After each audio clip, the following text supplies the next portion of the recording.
Boa tarde, bem-vindos. Eu sou Suzana Sesco, sou professora do Departamento de História da Unirio, Universidade Federal do Estado do Rio de Janeiro, e sou membro do GIAR, do Grupo de Estudos Justiça e Impérios Ibéricos no Antigo Regime, e estou aqui hoje para mediar uma live com a professora Nauque Maria de Jesus. Eu gostaria de primeiro agradecer o convite feito pela professora Cláudia Attalá, que é a organizadora desse projeto, que se chama Conversa sobre História e Justiça. Um projeto muito interessante, que já teve dois convidados também muito interessantes, o professor Subtil, o professor André Slimian, e agora, novamente, uma convidada de peso, a professora Nauque Maria de Jesus, que vai debater a administração da justiça e mineração na capitania do Mato Grosso. Esse projeto é organizado pela professora Cláudia Attalá, da Universidade Federal Fluminense, de Campos dos Goytacazes, e por um grupo de alunos orientandos dela de iniciação científica, que estão aqui por trás dos bastidores. Eu gostaria de agradecer também o Iago Rangel, a Fernanda Figueiredo, o Felipe Matias, o Alexandre Azevedo, que estão fazendo com que esse projeto se torne realidade. Então, eu gostaria de chamar aqui a professora Nauque, para fazer parte da nossa conversa sobre História e Justiça. Nauque, boa tarde, bem-vinda, obrigada por aceitar o convite do GIAR. Tenho certeza que vai ser uma tarde muito agradável. A professora Nauque é professora da Universidade Federal da Grande Dourados. Ela é formada em História pela Universidade Federal do Mato Grosso, tem mestrado em História pela Universidade Federal do Mato Grosso e doutorado pela UF.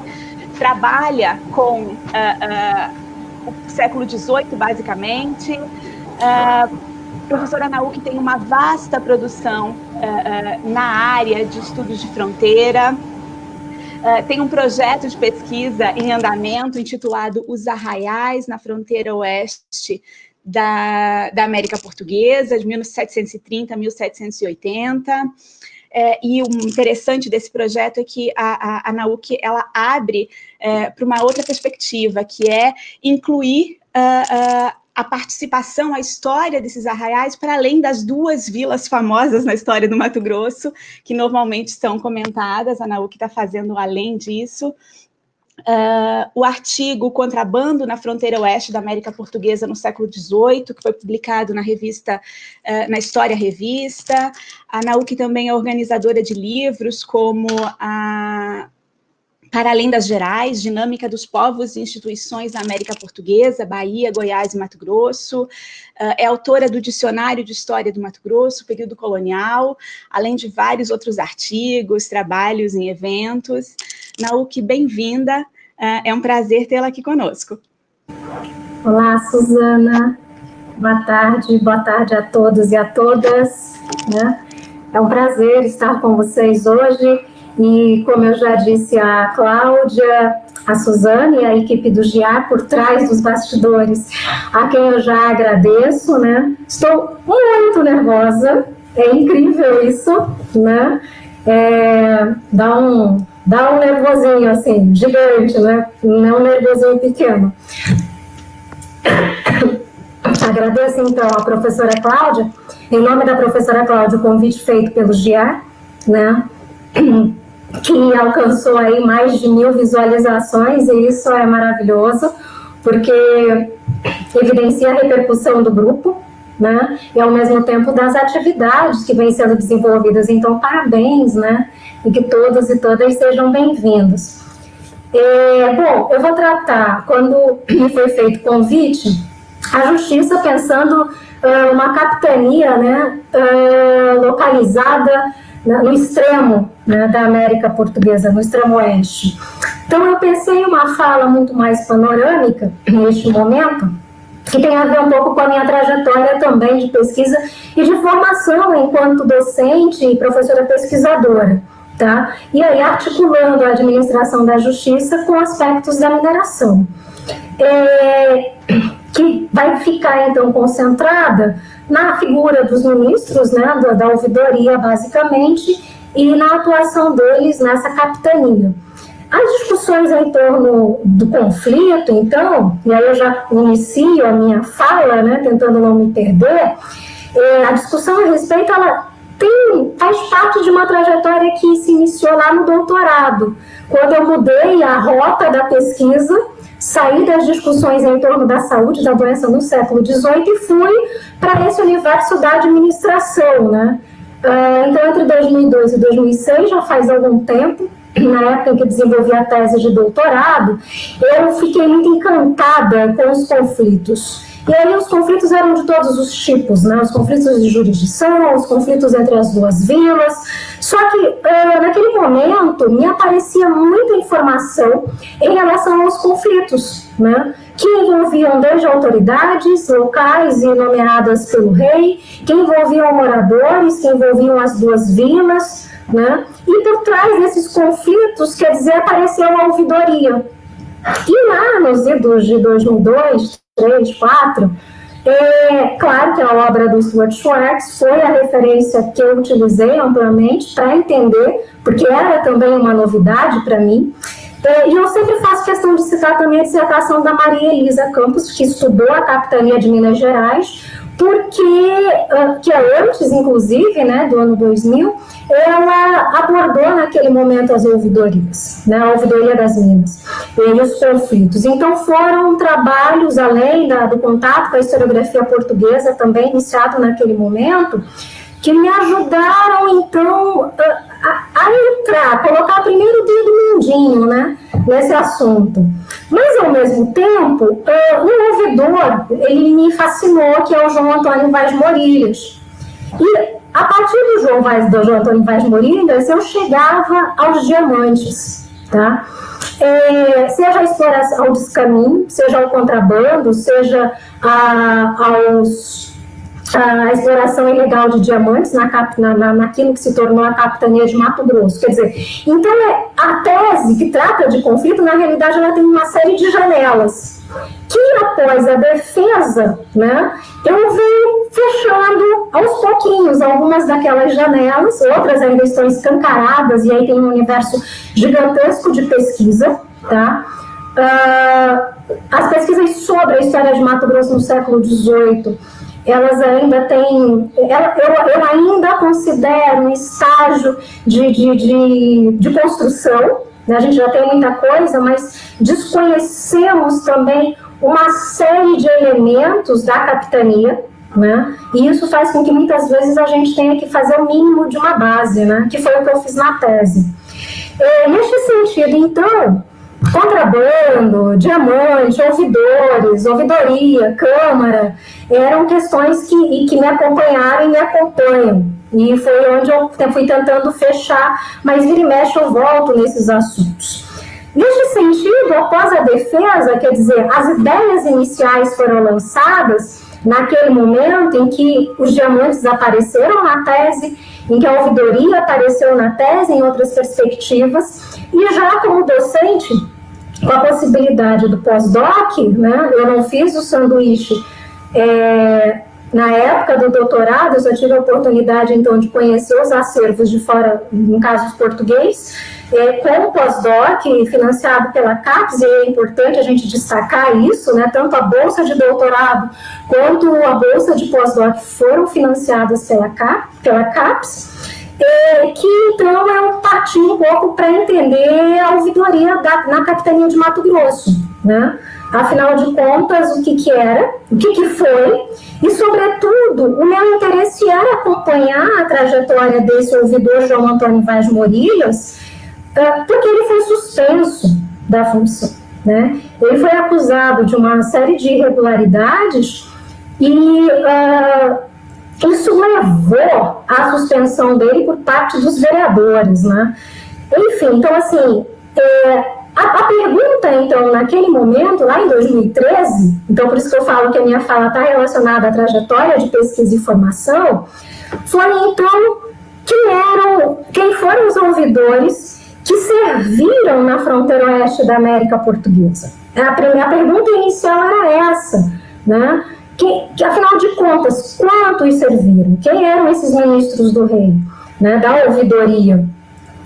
Então, foi com essa pergunta que eu saí naquele momento para levantar essa documentação no arquivo da Torre do Tombo, né? Claro que o arquivo histórico ultramarino que está online também é extremamente importante, mas para conseguir levantar algumas dessas informações. Então, eu cheguei a 41 ministros, né? E aí, inserindo nesse total de 41, tanto ouvidores, quanto juízes de fora, quanto provedores, tá? Mas me interessavam, desses 41, os 18 ouvidores que foram nomeados para servirem na fronteira oeste da América Portuguesa. E aí, desses 18, 4 morreram, né, ainda na região, ali já, ou no retorno para Lisboa, e 4 não assumiram, e um foi suspenso, que no caso é o João Antônio Vaz Morilhas, né. Enfim, aí eu fui levantando um pouco do que vários trabalhos sobre ouvidoria têm feito, que é levantar informações sobre esses homens, né? Não fui tão bem sucedida, não consegui muitas das informações, mas a bibliografia também ajudou bastante, né? O dicionário dos desembargadores, enfim. Então, nesse momento e por um bom tempo, eu fiquei trabalhando com esses dados, né, tentando entender um pouco. E com o Vaz Morilhas. Mas existia uma segunda pergunta. E essa segunda pergunta, mas afinal de contas, o que era a ouvidoria, né, e quais as ações desses ouvidores numa capitania de fronteira e de mineração? Que é o estágio em que eu me encontro hoje, né? Quer dizer, e aí é importante a gente destacar o seguinte, a ouvidoria, ela foi criada em 1728, tá? Ainda no momento em que as Minas do Cuiabá, a Vila Real do Senhor Bom Jesus do Cuiabá, ela fazia parte da jurisdição da capitania de São Paulo. A criação da ouvidoria, naquele momento, estava relacionada à descoberta do ouro, né, que atraiu um movimento de pessoas para aquela região. Estava relacionado também à necessidade de evitar distúrbios em função da mineração, né? Ao mesmo tempo, existiam os assaltos indígenas, né? E a necessidade, portanto, de tentar manter o controle ali da fronteira, embora ainda não se conhecesse muito bem as distâncias e o próprio que se tornou a capitania de Mato Grosso, né? E, neste sentido, o ouvidor, ele foi o primeiro oficial nomeado pelo rei a se deslocar para essa região naquele início de século, né? Então, até por volta de 1748, quando é criada a capitania, a sede da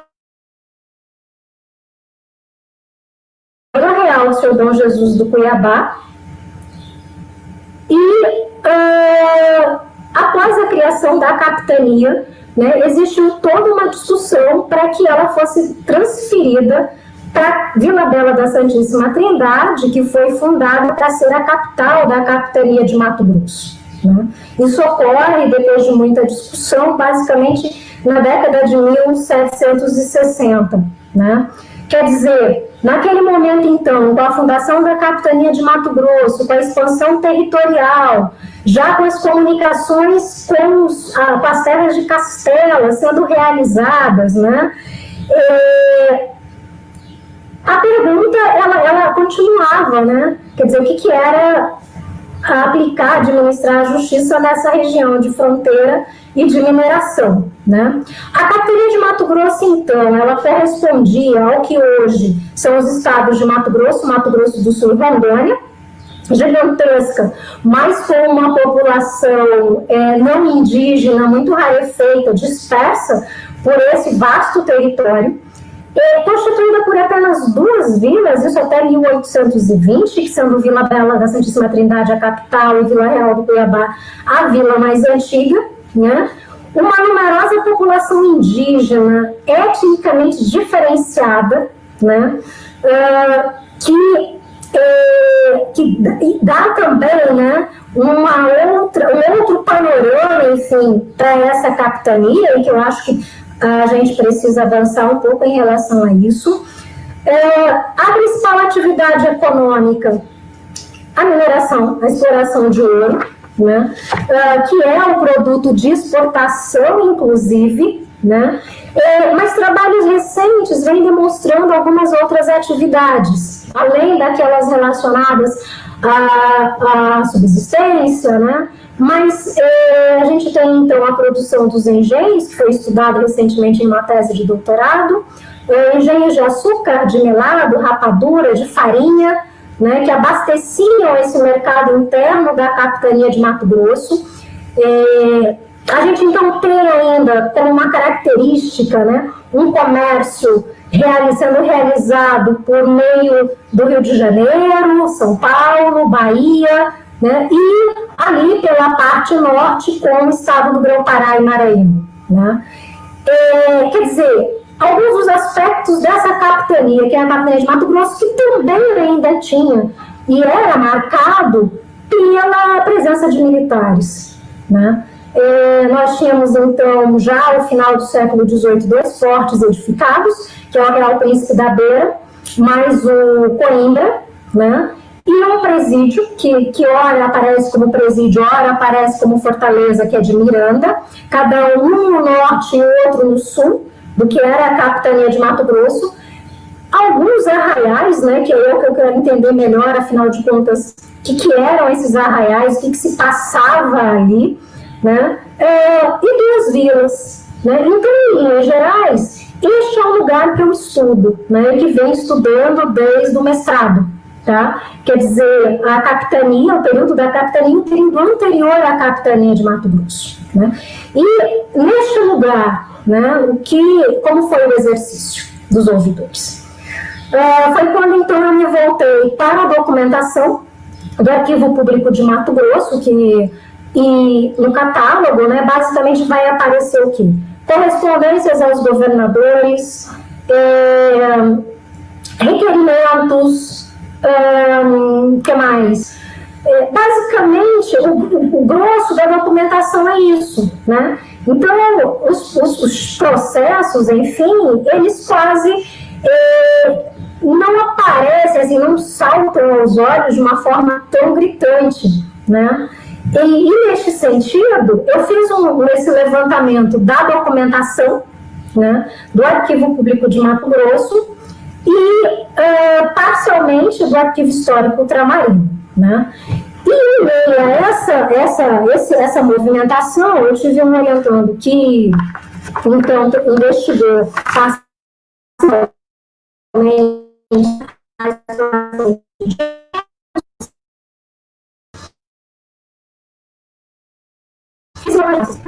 dele, mas ele não analisa. Nauk, desculpa te interromper.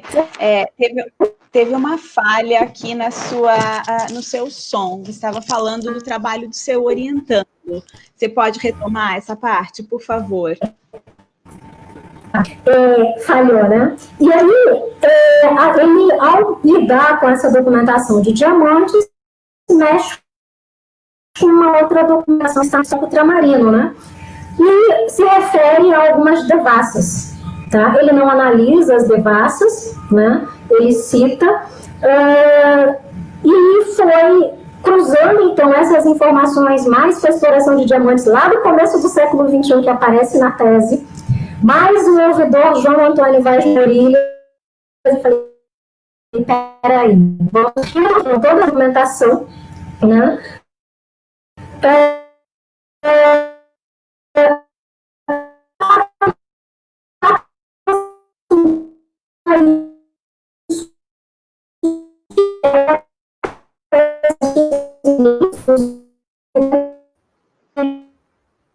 A gente está tendo um problema técnico. A UC está com uma queda. A sua internet deu uma pipocada de novo.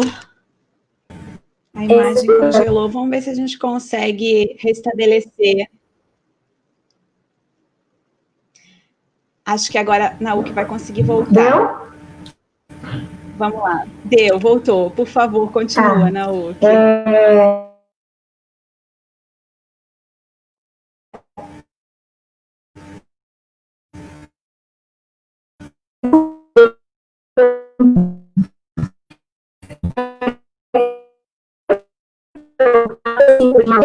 Uma melhor, né?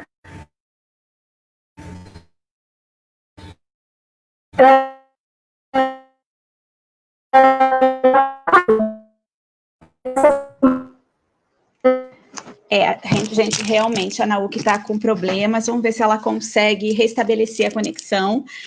Eu vou retomar aqui para quem chegou depois. Nós estamos numa live com a professora Nauk Maria de Jesus, do projeto Conversa sobre História e Justiça, organizado pela professora Cláudia Attalá.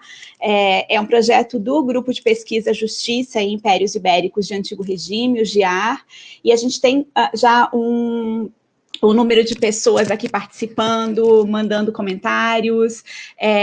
Eu gostaria que vocês não saíssem, a professora Nauk vai restabelecer a conexão, vai retornar.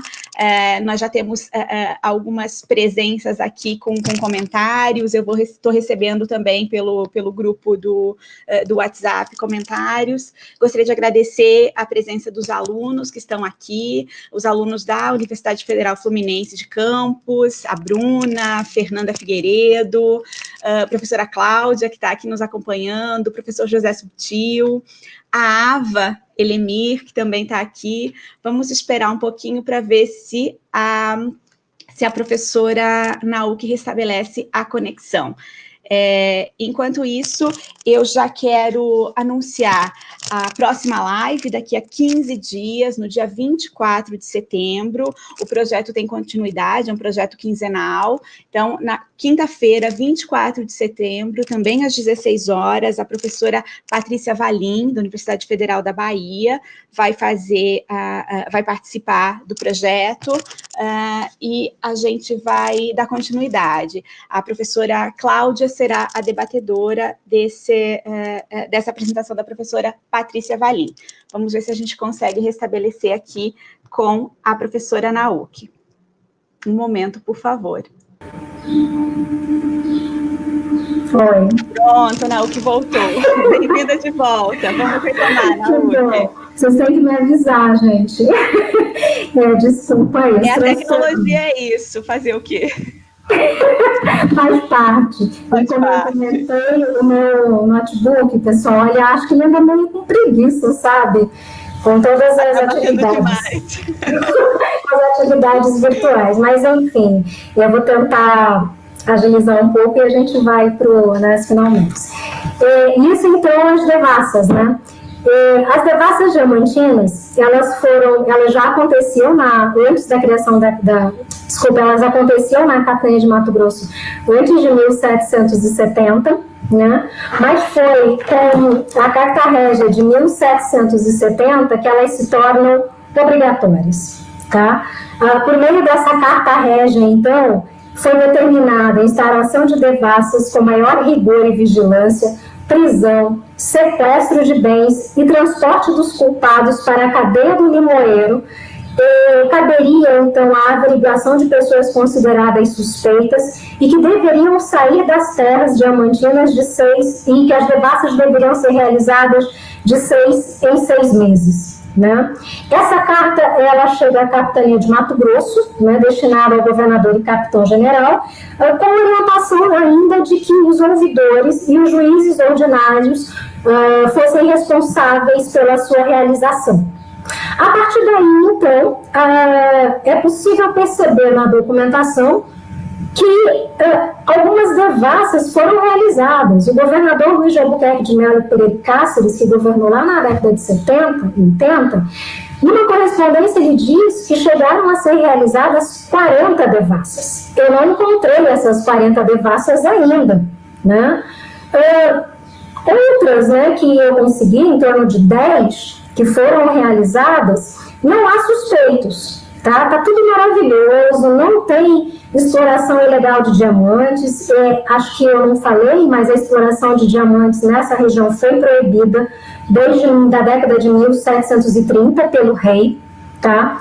E as devassas que foram abertas, então, pós 1770, basicamente seguiam todos os trâmites, eram devassas ordinárias, né, que deveriam ocorrer de 6 em 6 meses, foram realizadas tanto na Vila Real do Cuiabá e seu termo, principalmente, né, algumas vezes pelos ouvidores que se deslocavam da capital Vila Bela até Cuiabá, e era longe, muito longe, né? Em outros momentos, em função da vacância na ouvidoria, o juiz de fora que ficava em Cuiabá realizou as devassas, né? Mas, nessas 40 citadas, pelo que eu entendi, né, mas não acessei, e 10 que eu identifiquei, não tem pintado. E desde 1730, na documentação, a gente acompanha acusações de realização de exploração ilegal de diamantes, né? Inclusive, o João Antônio Vaz Morilhas foi acusado de contrabando de diamantes. Na Carta Régia de 1770, existia informação, inclusive, em outros documentos, né, de que, não na Carta Régia, me desculpem, mas em outros documentos, que os diamantes do Cuiabá, das minas do Cuiabá, estavam circulando em Lisboa. E era preciso tomar cuidado com isso, né, e ficar atento nessas devassas. Ora, os ouvidores, então, convocaram as 30 testemunhas, né, quando não os ouvidores, os juízes de fora, né, nessas situações que eu mencionei, e ninguém, nenhum suspeito, tudo respeitado, não tinha contrabando, não tinha nada. Só que em 1779, por uma denúncia, o que caracteriza uma devassa extraordinária, foi realizada uma devassa extraordinária na qual inicialmente foram acusados 5 escravizados, 4 homens e uma mulher, né? Inicialmente por extraírem ilegalmente diamantes numa região próxima à Vila Real do Cuiabá, dos Ribeirões do Paraguai, né? Que tudo indica era e ainda é, próximo ao Guaporé, uma região diamantífera, né? A partir daí, então, essa devassa extraordinária foi aberta, foram inquiridas 30 testemunhas e, numa outra perspectiva, essas testemunhas me interessam, porque eu tenho uma movimentação muito grande de pessoas, porque após a denúncia, a Companhia de Capitão do Mato, ela vai atrás dos quilombolas que estariam extraindo diamante ilegalmente, né? Conseguem, então, capturar esses 5 e os demais fogem, tá? Esses 5 são presos, levados para a Vila Real do Cuiabá, levados para a cadeia, né? Ficaram presos ali e, ao final, correndo toda a devassa, eles não foram presos por extraírem e nem condenados por extraírem ilegalmente diamante. Mas, ao final, e a devassa é incompleta, mas em documentos posteriores eu encontro a informação de que eles tinham sido presos porque eles tinham fugido dos domínios dos seus senhores, e não pela exploração ilegal de diamantes. Ora, dentro dessa devassa, quer dizer, o que eu estou querendo mostrar? Dentro da minha pergunta inicial, quais as ações dos ouvidores de uma região de mineração, né? Ora, a eles foi incumbido a realização de devassas voltadas para descobrir quem eram as pessoas que estavam explorando ilegalmente diamante, né? E isso, então, vem também aproxima dos trabalhos sobre ouvidoria e ouvidores, né, de como a atuação e o exercício desses homens nas diferentes capitanias, elas variavam de acordo com as especificidades dessas capitanias, né? Então, numa capitania de mineração, esses homens se dedicaram a investigar descaminho e contrabando de pedras preciosas, tá? De ouro, que eu ainda não levantei, mas no caso específico de diamantes, que tinha o seu comércio, no caso da Catanha de Mato Grosso, né, a sua exploração, proibida, né? Mas o que eu quero destacar da devassa? É uma tipologia documental que apareceu, e eu não encontrei informação a respeito dela. E aí, se vocês tiverem essa informação, né, porque eu nunca tinha visto, né, que se chama auto de prisão, hábito e tonsura, seguido pelo auto de perguntas. O que eu consegui levantar a partir da devassa? O auto de perguntas, ele foi feito pelo ouvidor, né, aos 5 escravizados, aos 4 homens e a única mulher do grupo, né.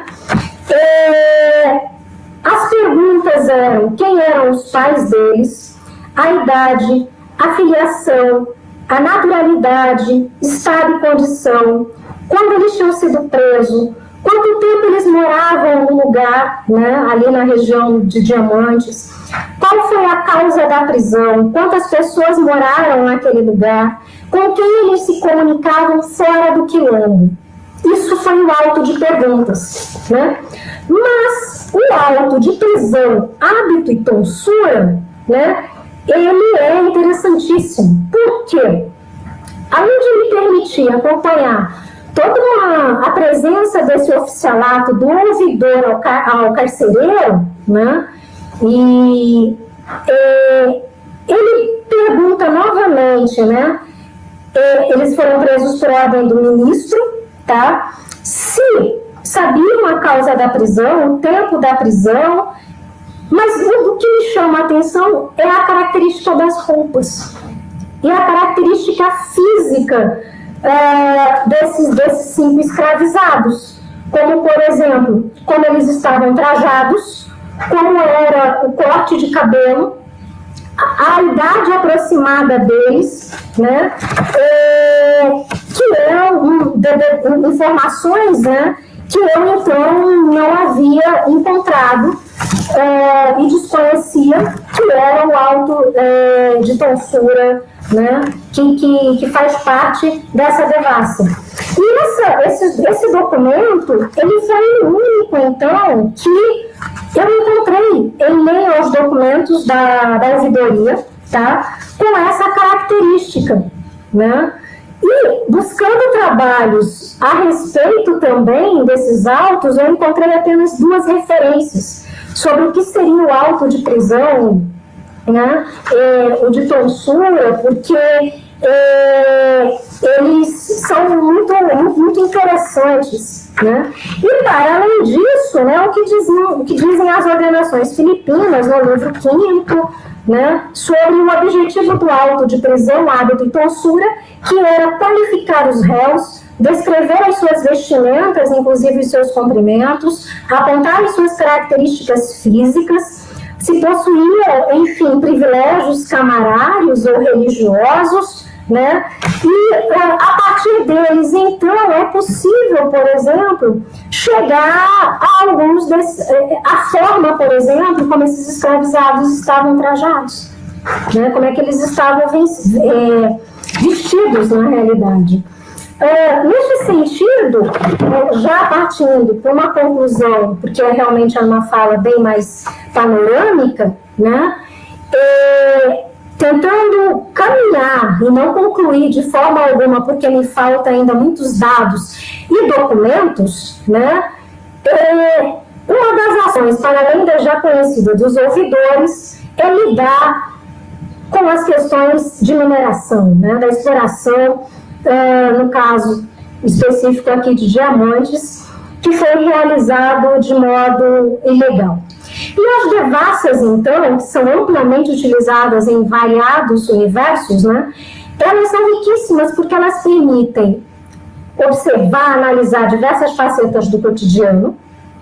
E para a comunicação, para essa fala agora apresentada, elas permitem visualizar a atuação dos ouvidores em uma capitania de fronteira e de mineração, o que reafirma o potencial de análise desse tipo de documento, né, para tentar acompanhar a atuação desses homens e de outros oficiais que são envolvidos na prática, né? Desde o ouvidor, do carcereiro, do advogado que aparece, ou ainda, por exemplo, um perito em diamante, né?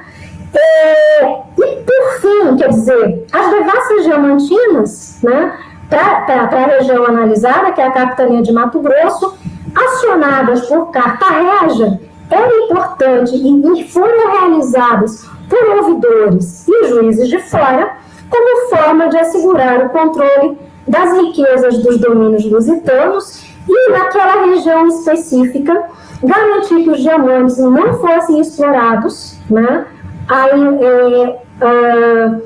E tentar, ao mesmo tempo, dessa forma, impedir ou barrar os interesses, né, dos castelhanos.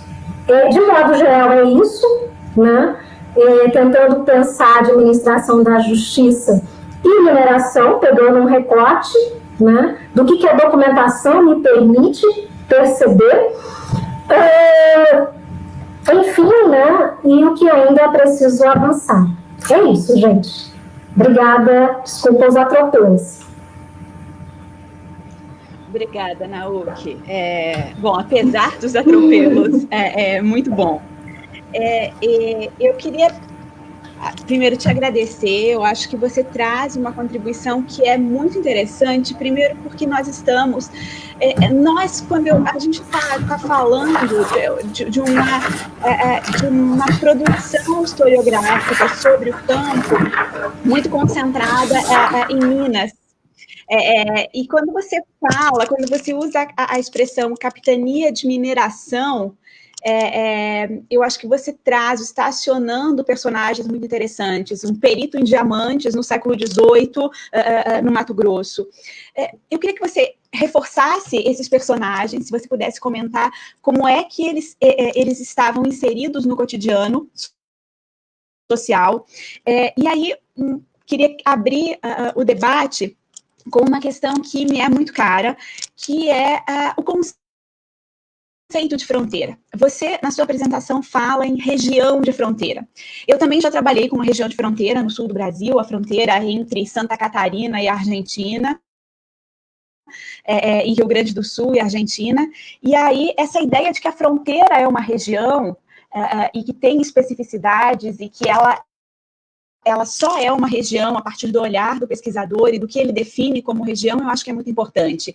Porque quando a gente olha para o Mato Grosso do século XVIII, a gente está vendo um lugar muito distante, mas que tinha uma dinâmica própria e relações com a América Espanhola muito interessantes.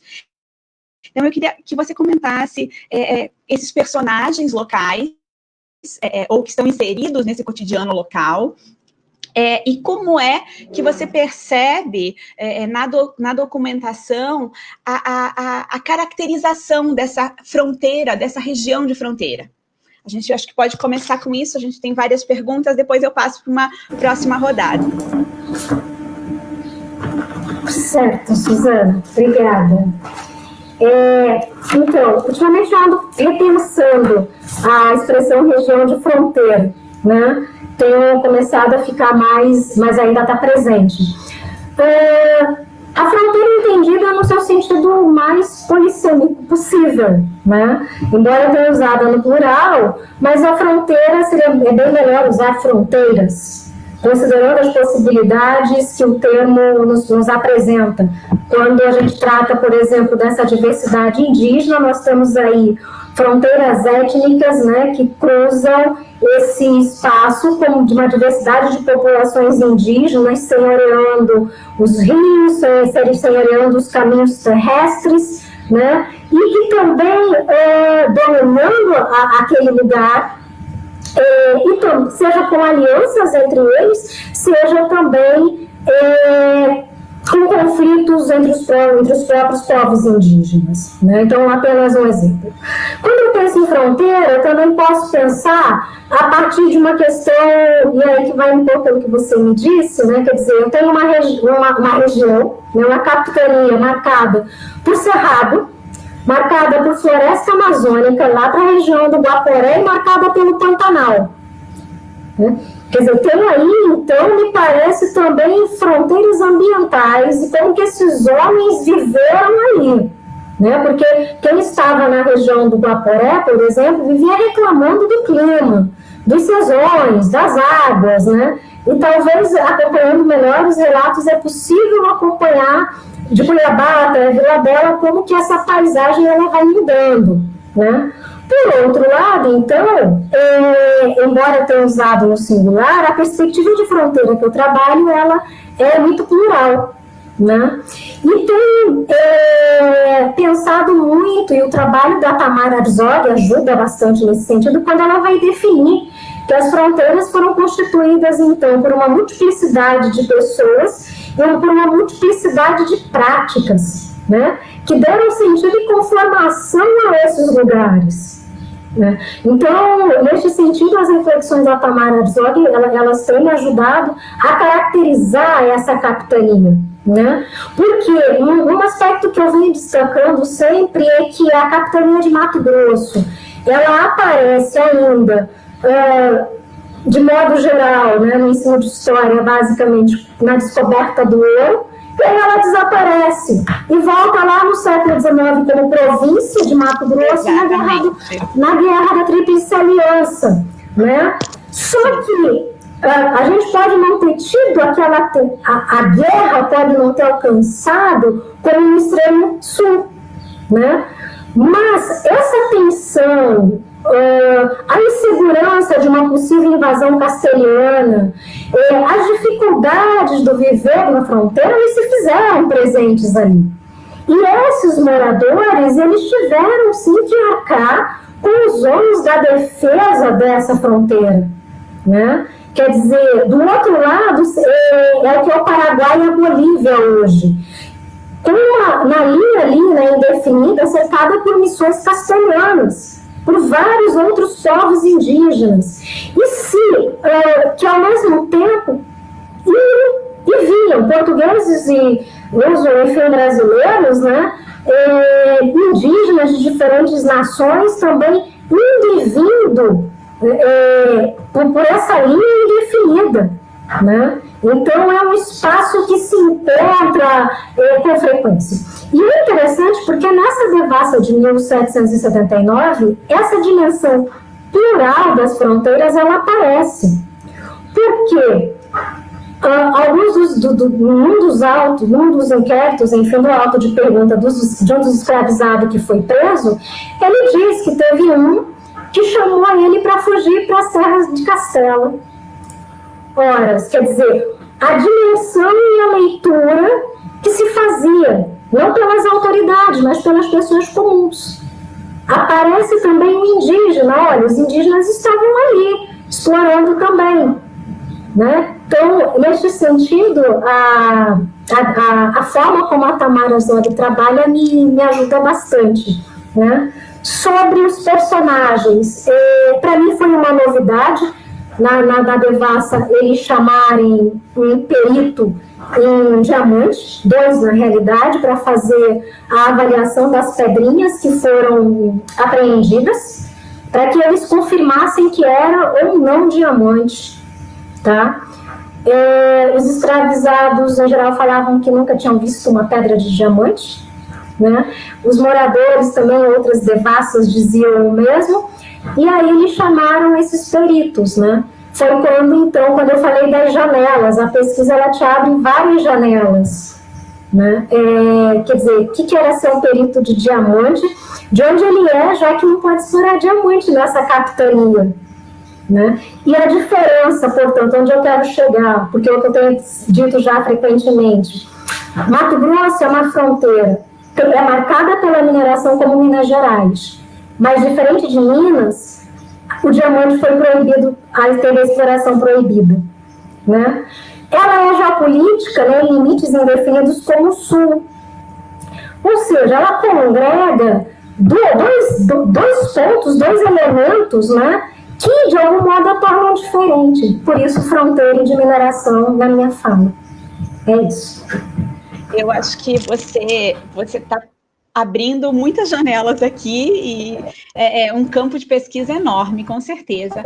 O que eu vou passar para as perguntas do chat agora, eu quero começar com a pergunta da professora Cláudia Talá, que fala o seguinte: a historiografia sobre mineração em Minas Gerais e sua relação suas relações com o Rio de Janeiro, já demonstrou as dificuldades das relações entre os agentes da justiça e os potentados locais, e como o Rio de Janeiro se tornou uma via de mediação entre esses conflitos.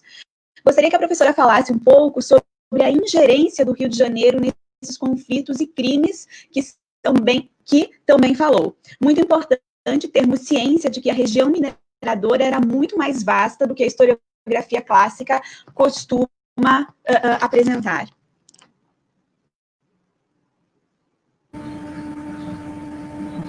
Isso, não. Só anotar que senão eu esqueço. Eu acho que essa pergunta da professora Cláudia é oportuna justamente porque como que se davam essas relações para além da capitania de Mato Grosso, né? E aí, Cláudia, eu acho que é uma outra janela que a gente precisa investigar. Para Minas, esses conflitos, eles estão abundantemente estudados e essas relações com o Rio também. Para a capitania de Mato Grosso, a partir do que eu levantei até o momento, eu não consigo ainda te dar uma resposta muito precisa, né? Lembrando, inclusive, que na primeira metade, as Minas do Cuiabá estavam muito vinculadas ao Tribunal da Relação da Bahia, e com a criação da capitania, ela passa ao Rio de Janeiro, né? Agora, como é que se dá essa relação, eu ainda não consigo te precisar muito bem, né?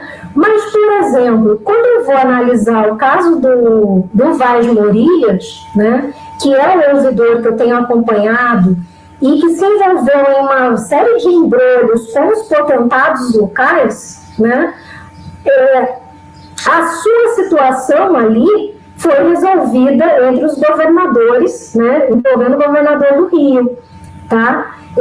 Numa tríade mesmo. Isso a Mônica Ribeiro mostra e permite a gente articular dentro desse universo mais amplo, né? Quer dizer, ao final, nesse caso específico, que é o que eu teria mais informações no momento, né, eles interferiram, sim, nas discussões desse ouvidor que foi acusado de uma série de irregularidades, né, e levou à suspensão, tá? Mas ainda fica essa lacuna. Nauk, agora eu vou passar para duas questões. A primeira do Joelmir Cabral Moreira e a segunda do Joaquim Fagundes. O Joelmir te pergunta, a Carta Régia de 1770 se aproxima de alguma forma das medidas administrativas implementadas na primeira metade do século XVIII na capitania de Minas Gerais, comarca de Cerro Frio, distrito diamantino, para controlar a exploração e o comércio de diamantes? Como a professora analisa a difusão da norma e a sua recepção na localidade? E o Joaquim faz a segunda questão. Eu gostaria de saber da professora se durante as pesquisas encontrou alguma referência ao conhecido Pedro Taques de Almeida Paes Leme, que chegou a ser tesoureiro-mor da Bula de Santa Cruzada, nas capitanias de Cuiabá e Mato Grosso. Sabemos que, segundo diz a sua biografia, ele pelejou pela região e ali chegou a controlar uma suposta riqueza, que depois perdeu morrendo na penúria. Tá, Joaquim, a família Taques de Almeida Paes Leme, ela é gigante, né? Então eu posso confundir os nomes. Não me lembro de ter me deparado com ele, mas certamente ele estava, a família e ele presente muito mais e evidente na documentação nos anos iniciais das Minas Cuiabanas, lá entre 1719 e 1730, né? Mas, para além disso, não saberia te dar maiores informações. Existe a nobeliarquia paulistana, né, que ela ajuda bastante, inclusive, nesse sentido, mas não tenho maiores informações a respeito. Mas, certamente, é ali na primeira metade do século XVIII. Em relação ao Joelmir, né, é interessante porque eu acho que eu acabei não dizendo, né, na minha fala. Diferente de Minas Gerais, da capitania de Minas Gerais, a exploração de diamantes ela foi proibida durante todo o século XVIII na capitania de Mato Grosso, né? aparentemente, na documentação, né, as primeiras pedras de diamantes foram descobertas, isso lá na década de 1730, nesse momento, em Minas, já tinham sido descobertas, e no mercado internacional, o diamante também já tinha adentrado e o preço do diamante valorizado. Isso, a historiografia, né, aponta como uma das razões para a proibição da exploração de diamante no que virou a capitania de Mato Grosso. E também, um outro fator é a presença de castelhanos ali, né? E isso poderia atrair os interesses espanhóis para aquela região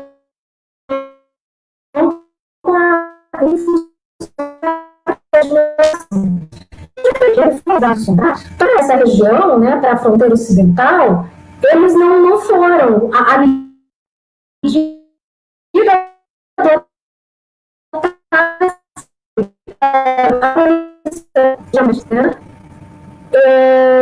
e aí esse meu orientando, ele levanta algumas, aí sim se aproxima de Minas, como por exemplo, colocar guardas para impedir a mineração de diamantes e a exploração, e isso, durante o século XVIII, é possível acompanhar a presença de guardas que foram deslocados para essas áreas diamantinas, a expulsão de pessoas das lavras, das minas de diamantes, isso também existem informações, né?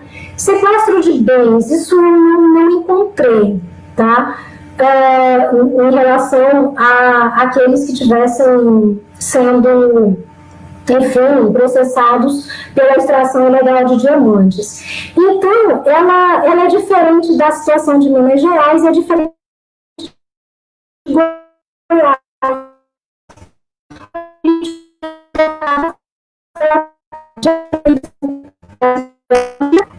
Pelas razões mencionadas, né? A norma e a recepção, né? Essa pergunta é interessante, porque a norma é a aplicação da Carta Régia. Ela foi aplicada até onde a gente consegue levantar a recepção. Como foi? Cada espaço que me chama a atenção, eu ainda não, mas que existem muitos obstáculos.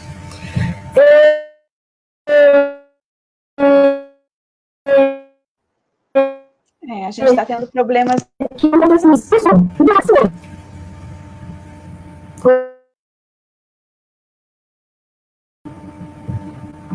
Oi, Suzana.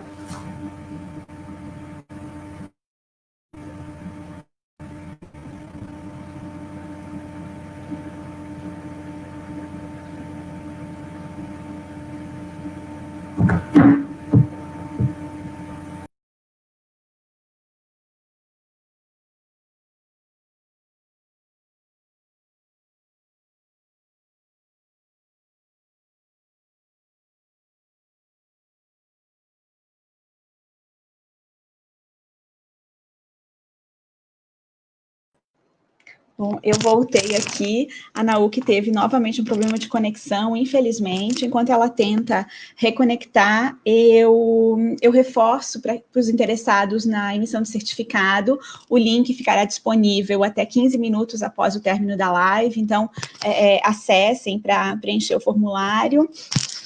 Gostaria de agradecer imensamente a participação de todos que estão aqui no chat, fazendo perguntas, nos assistindo. Infelizmente, a tecnologia tem os seus imprevistos. Vamos ver se a gente consegue, a Nauk, retornar. Pronto, voltou. Que bom, Nauk, retornando. O interessante é que eu não sei te vejo. Eu não sei, né? Vamos lá. Bem, enfim, é o que eu estava dizendo, né? E todos negam, né? Então, possivelmente cientes, né, do grande problema a qual estariam envolvidos, a maior parte, todas as testemunhas negaram. E no caso da única devassa em que aparecem acusados ou suspeitos, né, ao final eles eram escravizados, né, estariam, então, inseridos numa outra legislação e não foram acusados, ao final, de extração ilegal de diamantes. É isso. Na UF, passa duas questões que o professor Subtil enviou. Uma delas, ele te pergunta sobre a interferência dos jesuítas na região, depois qual o nível de militarização da área. Isto por ser uma zona de exploração mineira e o poder de constrangimento foi singular no Brasil. Então, essas duas questões para a gente dar continuidade. Sobre a presença dos jesuítas. Eles não... A gente teve, com o primeiro governador da capitania, o Antônio Rolim de Moura, que chegou em 1751, 52, quando Vila Bela foi fundada. Se eu não me engano, foram com ele 2 jesuítas com a função, com a incumbência de criar 2 missões. Uma na região do Cuiabá e outra na região do Aporé, onde estava Vila Bela. Então, elas foram erguidas, só que logo depois, em função das medidas pombalinas, né, eles foram expulsos. O que nós temos, que sabemos da presença jesuítica ali por menos de 10 anos, deles atuando na capitania de Mato Grosso, né, e para além disso, nada mais, tá? Então, qual foi o grau de interferência? Suponho que mínimo, né? Em relação à militarização, de fato, ela é muito intensa, né? Também com o Rolim de Moura, que foi o primeiro governador, que chega os dragões chegam, né? E é interessante porque os dragões aparecem nesse momento inicial e depois a gente não sabe mais deles, e aí volto a dizer que a gente precisa de estudos mais de base a respeito também. Mas eu considero que sim, a presença da militarização ali, ela foi intensa, né? Vide a construção de 2 fortes militares e nessa linha imaginária de fronteira, uma série de destacamentos militares, né? E a presença dessas tropas, né? Das não pagas, tá? A presença, então, ela começa pela figura do governador e capitão-general da capitania, né? E é em torno, inclusive, dessa figura do governador e capitão-general com os ouvidores que a gente encontra alguns dos maiores conflitos, né? Eu não vou me lembrar agora qual foi o governador que, num embate com o ouvidor, disse em nome da espada, né? Enquanto o outro em nome das letras.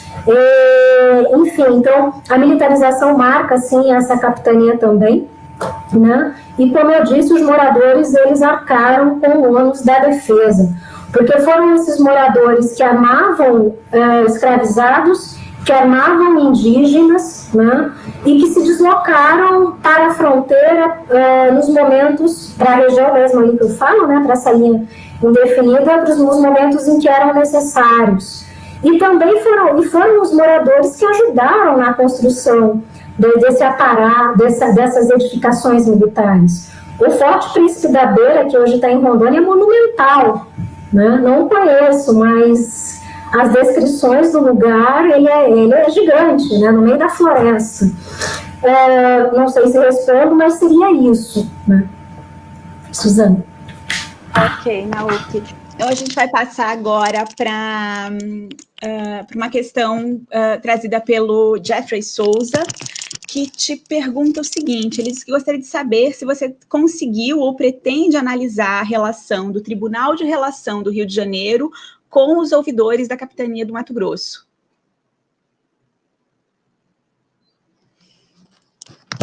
Então, em um determinado momento lá atrás, eu até pensei, né?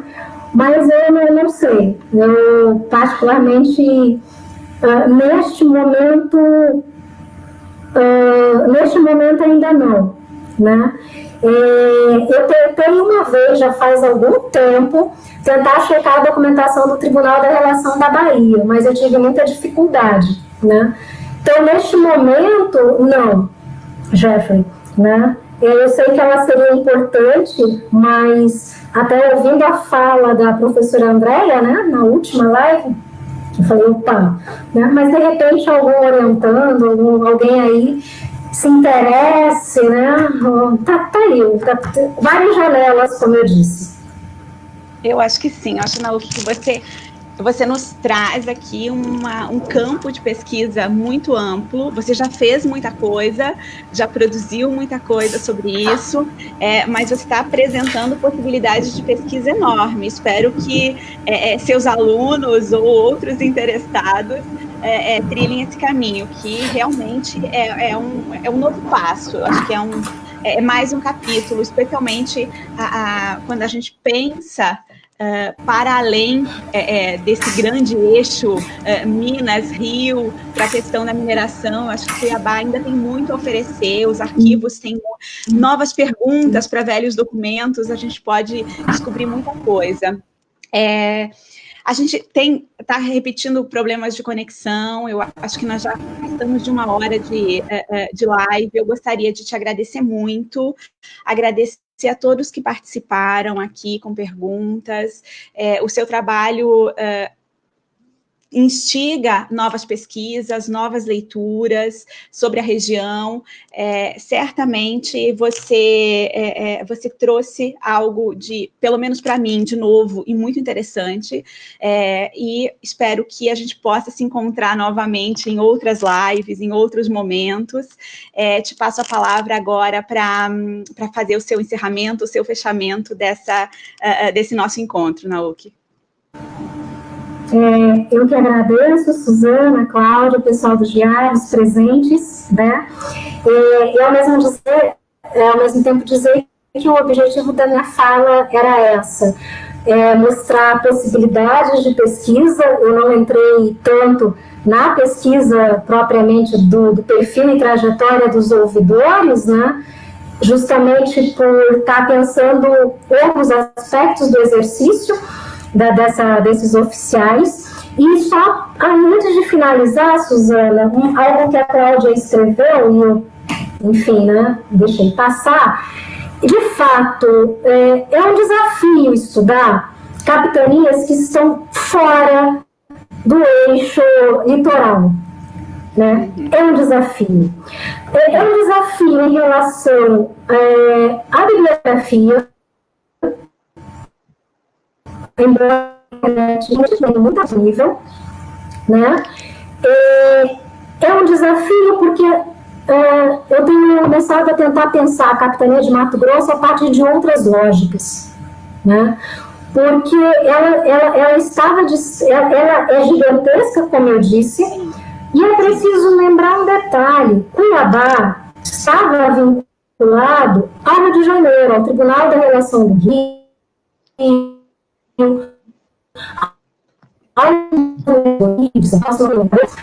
Vila Bela está lá no Guaporé. Sim. E a conexão de Vila Bela é com o estado do Grão-Pará e Maranhão. A conexão e as comunicações de Vila Bela são com Belém, né? E aí o governador e capitão-general está em Vila Bela, e as correspondências elas são extensas com Belém. Esses são aspectos, inclusive, que a gente precisa se atentar. E até que ponto alguns desses modelos, né, eles ajudam a pensar capitanias como a de Mato Grosso, né, e que parece, né,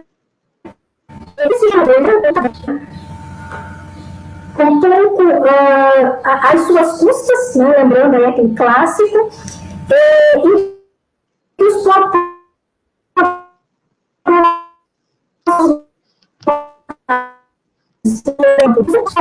a cidade colonial.